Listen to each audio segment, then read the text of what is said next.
Hello friends, കഴിഞ്ഞ ദിവസം നമ്മളുടെ വീഡിയോയുടെ അടിയിൽ വന്ന ഒരു കമൻ്റാണ് UK എന്ന് കേട്ട് കഴിയുമ്പോൾ ആക്രാന്തം മുതൽ UK വന്നു കഴിഞ്ഞാൽ ഇങ്ങനെ ഇരിക്കുമെന്ന്. നമ്മൾ UK എല്ലാ കാര്യങ്ങളും പറഞ്ഞുകൊണ്ട് പല വീഡിയോകളും പല സമയങ്ങളിലായിട്ടുണ്ട്. ഇവിടുത്തെ നല്ല കാര്യങ്ങളും അതുപോലെ തന്നെ ഇവിടുത്തെ നെഗറ്റീവായിട്ടുള്ള കാര്യങ്ങളും നമ്മൾ അതേ രീതിയിൽ നിങ്ങളുടെ മുന്നിലേക്ക് എത്തിക്കാനായിട്ട് പല സമയങ്ങളിലും നമ്മൾ ശ്രമിച്ചിട്ടുണ്ട്. UK എന്ന് കേൾക്കുമ്പോൾ തന്നെ നമ്മൾ അറിയാം UK എങ്ങനെയെങ്കിലും എത്തപ്പെട്ട് കഴിഞ്ഞാൽ, അതായത് യാതൊരു ക്വാളിഫിക്കേഷനും ഇല്ലാതെ UK എത്തി ഇനിയിപ്പോൾ എന്തെങ്കിലുമൊക്കെ പണി ചെയ്താലും വേണ്ടുകയില്ല ചേട്ടാ, എങ്ങനെയെങ്കിലും UK എത്താൻ പറ്റുമോ എന്ന് ചോദിക്കുന്ന ആയിരക്കണക്കിന് ആൾക്കാരുടെ മെസ്സേജുകൾ നമുക്ക് ലഭിക്കാറുണ്ട്. UK എന്ന് കേൾക്കുമ്പോൾ ആരും ചാടി പുറപ്പെടരുതെന്ന് നമ്മൾ പല വീഡിയോകളിലും നിങ്ങളോട് പറഞ്ഞിട്ടുണ്ട്. കാരണം UK എന്ന് പറഞ്ഞു കഴിഞ്ഞാൽ നമ്മുടെ കേരളം മാതിരിയല്ല. കാരണം മിക്കവാറുമുള്ള ആൾക്കാർക്ക് കേരളത്തിന് പുറത്ത്, അതായത് നമ്മുടെ ഡൽഹിയിലോ മുംബൈയിലോ പോലും ഒരു ജോലി ചെയ്യാത്ത ആൾക്കാരായിരിക്കും ഒരു പക്ഷേ അവർക്ക് നേരെ UK ഒരു ജോലി നേടി വരണമെന്നുള്ള ആഗ്രഹമുള്ളവർ. അത് അവരെ കുറ്റം പറഞ്ഞിട്ട് കാര്യമില്ല. കാരണം നമുക്കറിയാം നമ്മളുടെ നാട്ടിലെ ഇപ്പോഴത്തെ ഒരു അവസ്ഥ നമുക്ക് എല്ലാവർക്കും അറിയുന്നതാണ്. അപ്പോൾ എങ്ങനെയെങ്കിലും നമ്മുടെ നാട്ടിൽ നിന്ന് രക്ഷപ്പെടുക, ഇതേപോലെയുള്ള ഒരു രാജ്യത്ത് കൂലിപ്പണി ചെയ്താണെങ്കിൽ പോലും നിന്ന് കഴിഞ്ഞാൽ കഷ്ടപ്പാടുകളും ദുരിതങ്ങളും ഉണ്ടെങ്കിലും എന്നെങ്കിലുമൊക്കെ രക്ഷപ്പെടാൻ പറ്റും എന്നുള്ള ആ ഒരു കണക്ക് കൂട്ടലിലാണ് UK ആൾക്കാർ വരുന്നത്. അപ്പോൾ ആ ഒരു സമയത്ത് അവരെ ഒരു കാരണവശാലും കുറ്റപ്പെടുത്താനായിട്ട് സാധിക്കത്തില്ല.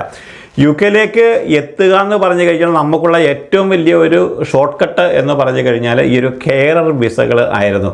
ഡൊമിസൈലറി കെയർ വിസകളിലേക്ക് UK 15, 20, 30 ലക്ഷം രൂപ വരെ കൊടുത്തിട്ടാണ് UK വിവിധ ഇതുപോലുള്ള ഡൊമിസൈലറി കെയറിലും അതുപോലെ തന്നെ നഴ്സിംഗ് ഹോമുകളിലേക്കും ആൾക്കാർ വന്നത്.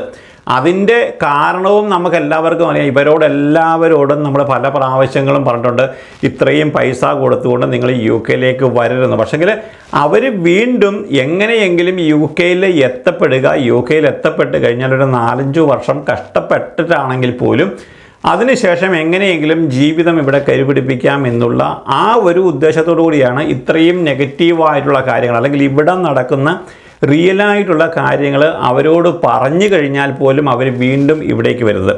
കഴിഞ്ഞ ദിവസവും നമ്മുടെ ഒരു സുഹൃത്ത് ഗൾഫിൽ നിന്നും UK വന്നതാണ്. ഇതുപോലൊക്കെ തന്നെ കെയർ വിസയിൽ 15 ലക്ഷം രൂപയോളമാണ് അദ്ദേഹം കൊടുത്തത്.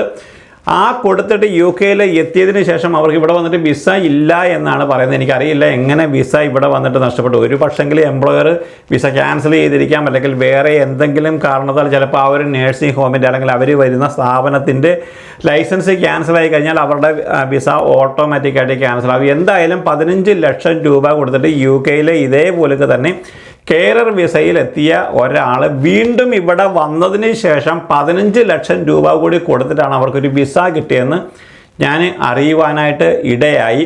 ഇതുപോലുള്ള ധാരാളം ആൾക്കാരാണ് UK വന്നിട്ട് കബളിപ്പിക്കപ്പെടുന്നത്. UK കഴിഞ്ഞ ഒരു 2-3 മാസങ്ങളായിട്ട് നടക്കുന്ന സംഭവങ്ങൾ നിങ്ങൾ എല്ലാവരും തന്നെ നമ്മളുടെ വീഡിയോകളൊക്കെ കാണുന്ന ആൾക്കാർക്ക്, പല ആൾക്കാർക്കും എല്ലാ കാര്യങ്ങളും നമ്മൾ അപ്പോഴപ്പോഴും നിങ്ങളെ അറിയിക്കുന്നുണ്ട്. മിക്കവാറുമുള്ള എല്ലാവരും അതിൽ ഒരു അവെയറായിട്ടുള്ള ആൾക്കാരുമാണ്.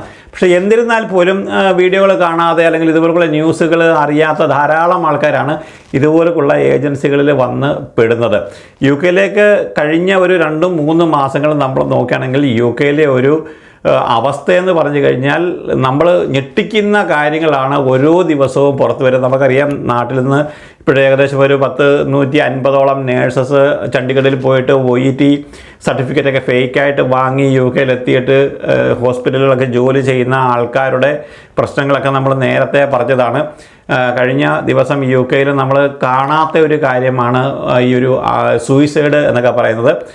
കഴിഞ്ഞ ആഴ്ചകളിൽ 2 ആൾക്കാരാണ് ഇപ്പോഴിവിടെ ചെറുപ്പക്കാരായിട്ടുള്ള ആൾക്കാർ സൂയിസൈഡ് ചെയ്തത്. എനിക്കറിയത്തില്ല എന്ത് കാരണത്താലാണെങ്കിലും അത് യാതൊരു പരിഹാരവുമില്ലാത്ത കാര്യമാണ്. കാരണം നിങ്ങൾ UK വന്നിട്ടുള്ള ആൾക്കാരെ കഷ്ടപ്പാട് അല്ലെങ്കിൽ ദുരിതങ്ങൾ സഹിക്കാൻ കഴിവുള്ളവരായിരിക്കണം UK വരുന്നത്. UK എന്നല്ല, നമ്മുടെ കേരളം വിട്ട് കഴിഞ്ഞ് നമ്മൾ ചെന്നൈയിൽ പോയിട്ടൊരു ജോലി ചെയ്ത് കഴിഞ്ഞാൽ പോലും നമുക്ക് ആദ്യ നാളുകൾ നമുക്ക് അവിടെ പിടിച്ചു നിൽക്കാനായിട്ട് ഭയങ്കര ബുദ്ധിമുട്ടായിരിക്കും. നമ്മുടെ നാട്ടിൽ അനുഭവിച്ച കാര്യങ്ങളായിരിക്കത്തില്ല മറ്റൊരു രാജ്യത്ത് നമ്മൾ ജോലി ചെയ്യാനായിട്ട് പോയി കഴിയുമ്പോൾ അവിടെ നേരിടേണ്ടി വരുന്നത്. ആ കാര്യങ്ങൾ നമ്മൾ അറിഞ്ഞതിന് ശേഷം മാത്രമേ നിങ്ങൾ വേറൊരു രാജ്യത്തേക്ക് പോകാവൂ. എക്സ്പെഷ്യലി UK പോലുള്ള ഒരു രാജ്യത്തേക്കൊക്കെ ഇത്രയും പൈസയൊക്കെ മുടക്കി ഇവിടെ വന്നതിന് ശേഷം കുറച്ച് കഷ്ടപ്പാടുകളും ദുരിതങ്ങളുമൊക്കെ ആയി കഴിയുമ്പോൾ ഒന്നുകിൽ ആത്മഹത്യ ചെയ്യുക അല്ലെങ്കിൽ വേറെ എന്തെങ്കിലും പ്രവർത്തികൾ ചെയ്യുക അല്ലെങ്കിൽ തിരിച്ചു പോകുക എന്നൊക്കെ പറഞ്ഞു കഴിഞ്ഞാൽ ഇതൊക്കെയെന്ന് വെച്ചാൽ നമ്മളെ കൊണ്ട് നടക്കുന്ന കാര്യങ്ങളാണ്. പക്ഷെങ്കിൽ നമ്മൾ ഇത്രയും പൈസ മുടക്കിയിട്ട് UK വന്നത് നമ്മൾ ഈ കഷ്ടപ്പെടാനാണ് എന്നുണ്ടെങ്കിൽ നിങ്ങൾ തീർച്ചയായിട്ടും കഷ്ടപ്പെടണം. UK ഈ ഒരു ഡൊമസ്റ്റിക് കെയർ വിസ അല്ലെങ്കിൽ കെയർ അസിസ്റ്റൻറ്റ് വിസകളിൽ വരുന്ന ആൾക്കാരെ നിങ്ങൾ ഇവിടെ വന്നിട്ടുള്ള ആൾക്കാരുടെ ലൈഫ് നിങ്ങൾ അറിയുക, അവരോട് നിങ്ങൾ ചോദിച്ച് നോക്കുക, അല്ലെങ്കിൽ നിങ്ങളുടെ ഫ്രണ്ട്സോ ആരെങ്കിലും റിലേറ്റീവ്സോ ഒക്കെ ഉണ്ടെന്നുണ്ടെങ്കിൽ ഈ കാര്യങ്ങൾ ഒക്കെ അറിഞ്ഞിട്ട് മാത്രമേ നിങ്ങൾ വീണ്ടും ഒരു കെയർ വിസയിൽ UK വരാനായിട്ട് നിങ്ങൾ തയ്യാറാകാവൂ. കാരണം UK കെയറർ വിസകളിലൊക്കെ വരുന്ന ആൾക്കാരുടെ കഷ്ടപ്പാടുകൾ നമ്മൾ കഴിഞ്ഞ ഒരു 2-3 വർഷമായിട്ട് നിങ്ങളോട് എല്ലാവരോടും പറയുന്നതാണ്. പിന്നെയും നിങ്ങൾ 15, 25, 30 ലക്ഷം രൂപ കൊടുത്തിട്ട് UK വരുന്നുണ്ട് എന്നുണ്ടെങ്കിൽ നിങ്ങൾ ആ കഷ്ടപ്പാടുകളും ദുരിതങ്ങളും അനുഭവിക്കാൻ തയ്യാറായിട്ട് വരുന്നവർ ആയിരിക്കണം. UK വന്നിട്ടുള്ള ഇതുപോലുള്ള ഫാമിലി വിസയിൽ കെയറായിട്ട് വന്നിട്ടുള്ള പല വീടുകളിലും പല പ്രശ്നങ്ങളും ഉണ്ടാകുന്നുള്ള കാര്യങ്ങൾ നമ്മളിപ്പോൾ അറിയുന്നുണ്ട്. കാരണം നമ്മൾ നാട്ടിൽ അല്ലെങ്കിൽ ഒക്കെ നമ്മൾ ജീവിക്കുമ്പോൾ ഭയങ്കര സ്നേഹത്തോടു കൂടി ജീവിച്ചിരിക്കുന്ന ഫാമിലിയൊക്കെ ഇവിടെ വന്ന് ഈ ഒരു പ്രശ്നങ്ങളിലൂടെയൊക്കെ കടന്നു പോയി കഴിയുമ്പോൾ കുടുംബ വഴക്കുകൾ ഇപ്പോഴും വലിയൊരു വിഷയത്തിലേക്ക് മാറിയിട്ടുണ്ട്. ഭാര്യ ഭർത്താക്കന്മാർ തമ്മിൽ പ്രശ്നങ്ങളുണ്ടാകുന്ന ചിലപ്പോൾ സാധാരണ ഇപ്പോൾ എല്ലായിടത്തും നടക്കുന്ന കാര്യങ്ങളാണ്.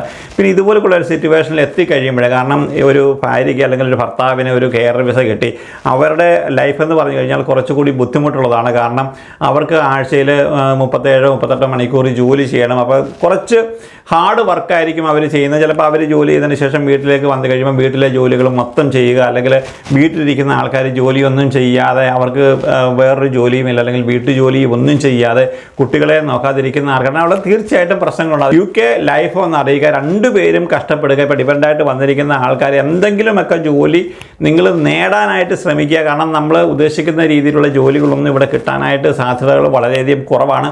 പിന്നെ നിങ്ങൾ ഇതുപോലുള്ള ഒരു വിസയിലാണ് വന്നിരിക്കുന്നത്, നിങ്ങൾ ഡിപ്പെൻഡൻ്റായിട്ട് വന്നത് തന്നെ നിങ്ങളൊരു മഹാഭാഗ്യവും നിങ്ങൾ വിചാരിച്ചാൽ മതി. കാരണം ഇപ്പോൾ ആ ഒരു വിസയും അവർ നിർത്തലാക്കിയിട്ടുണ്ട്. കാരണം ഇനി ഇപ്പോഴത്തെ UK ഈ ഒരു കെയർ വിസയിൽ വരുന്ന ആൾക്കാർക്ക് ഡിപ്പെൻഡൻസിനെ കൊണ്ടുവരാനായിട്ട് സാധിക്കില്ല. നിങ്ങൾ കിട്ടുന്ന ജോലി ഇനിയിപ്പോൾ എന്തെങ്കിലുമൊക്കെ ജോലി, ഇപ്പോൾ നമുക്ക് സൂപ്പർ മാർക്കറ്റുകളിലോ അല്ലെങ്കിൽ വെയർ ഹൗസുകളിലോ നേഴ്സിംഗ് ഹോമുകളിലോ ഒക്കെ പോയി കഴിഞ്ഞാൽ നിങ്ങൾക്ക് മാന്യമായിട്ടുള്ള ഒരു ജോലി ലഭിക്കും.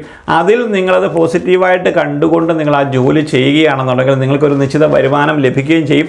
വീട്ടിലെ കഷ്ടപ്പാടുകളും ദുരിതങ്ങളും കുറച്ച് കുറയുകയും ചെയ്യും. നിങ്ങളും നിങ്ങളുടെ വൈഫ് അല്ലെങ്കിൽ നിങ്ങളുടെ ഹസ്ബൻഡ് ആരാണോ രണ്ടുപേരും ഒരുപോലെ ജോലി ചെയ്ത് ഒരേപോലെ തന്നെ ആ വീട്ടിലെ കാര്യങ്ങളും ചെയ്ത് കുട്ടികളുടെ കാര്യവും ചെയ്തു പോകുന്ന ഒരു വീടാണെന്നുണ്ടെങ്കിൽ നിങ്ങൾക്ക് തീർച്ചയായിട്ടും യാതൊരു പ്രശ്നം. നമ്മൾ അതിനോടിടയ്ക്കാണ് ഒരു പ്രണയ നൈരാശ്യം കൂടി ഇപ്പോഴ് പുറത്ത് വന്നിരിക്കുന്നത്. നമ്മുടെ മലയാളി പെൺകുട്ടിക്ക് ഈ കഴിഞ്ഞ ദിവസം ഒരു റെസ്റ്റോറൻറ്റിൽ വെച്ചുണ്ടായ സംഭവം നിങ്ങളെല്ലാവരും അറിഞ്ഞിരിക്കും. കാരണം നമ്മുടെ നാട്ടിൽ നിന്നൊക്കെ ഇതുപോലുള്ള പ്രണയവും കാര്യങ്ങളുമൊക്കെ ആയിട്ട് UK വന്നു കഴിയുമ്പോൾ, ഇവിടെ വന്നു കഴിയുമ്പോൾ മറ്റു പ്രശ്നങ്ങളിലേക്ക് മാറിക്കഴിയുമ്പോൾ അതൊരു വലിയ വിഷയമായിട്ട് മാറുന്ന സംഭവങ്ങളും ഇപ്പോൾ UK NHS ഹോസ്പിറ്റലുകളിൽ നേഴ്സായിട്ട് ജോലി ലഭിച്ച് ഇവിടെ എത്തിയതിന് ശേഷം ഓസ്കിയും കഴിഞ്ഞ് പിൻ നമ്പറിന് വേണ്ടി 2-3 മാസം വെയിറ്റ് ചെയ്യുന്ന ആൾക്കാരെ നമ്മൾ ഡെയിലി കാണാറുണ്ട്.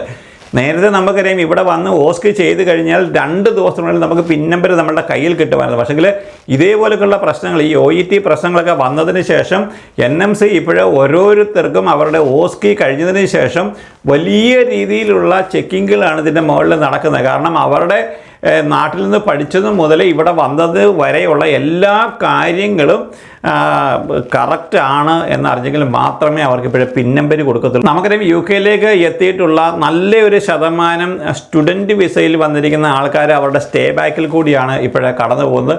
അവർക്ക് ഒരു ജോലി കിട്ടാനായിട്ട് ഭയങ്കരമായിട്ട് അവർ ബുദ്ധിമുട്ടുന്നുണ്ട്. കാരണം ഒരു 5% കൂടുതൽ ആൾക്കാർക്ക് ഇവിടെ ഇതുവരെ UK വന്നിരിക്കുന്ന സ്റ്റുഡൻറ്റ് വിസയിൽ വന്നിരിക്കുന്ന ആൾക്കാർക്ക് ജോലി ലഭിച്ചിട്ട് ഇപ്പോൾ 2 വർഷത്തെ സ്റ്റേ ബാക്കൊക്കെ കഴിയുമ്പോൾ ഇതിൽ മിക്കവാറുമുള്ള ആൾക്കാരെല്ലാം തന്നെ മറ്റുള്ള രാജ്യങ്ങളിലേക്ക് പോകേണ്ടതായിട്ട് വരും. ഇങ്ങനെയുള്ള ദുരിതപൂർണമായ കാലഘട്ടത്തിൽ കൂടിയാണ് UK കടന്നു പോകുന്നത്.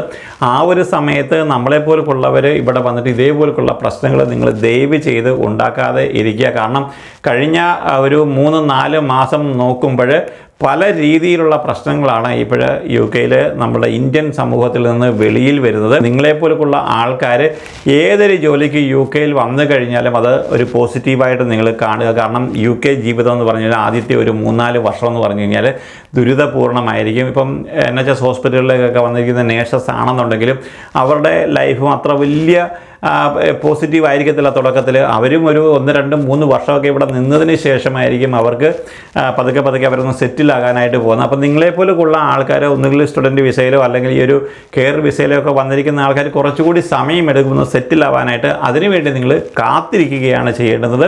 ഇതേപോലെയുള്ള വിഷയങ്ങളിൽ ദയവ് ചെയ്ത് നിങ്ങൾ ഇടപെടാതെ ഇരിക്കുക. എല്ലാവരുടെയും ലൈഫിൽ ഒരു ദിവസം ഒരു നല്ല ദിവസം ഉണ്ടാകും. കാരണം ഇപ്പോൾ 20 വർഷം 25 വർഷം മുമ്പ് വന്ന ആൾക്കാരും ഞാൻ നേരത്തെയുള്ള വീഡിയോകളിൽ പറഞ്ഞ പോലെ അവരൊക്കെ ഒരു 5-10 വർഷം കഴിഞ്ഞാണ് ഇവിടെ ഒന്ന് സെറ്റിൽ ആയിട്ടുള്ളത്. നമ്മൾ മറ്റൊരു വീഡിയോയിൽ കാണുന്നവർക്ക് എല്ലാവർക്കും വേണ്ടി നന്ദി, നമസ്കാരം.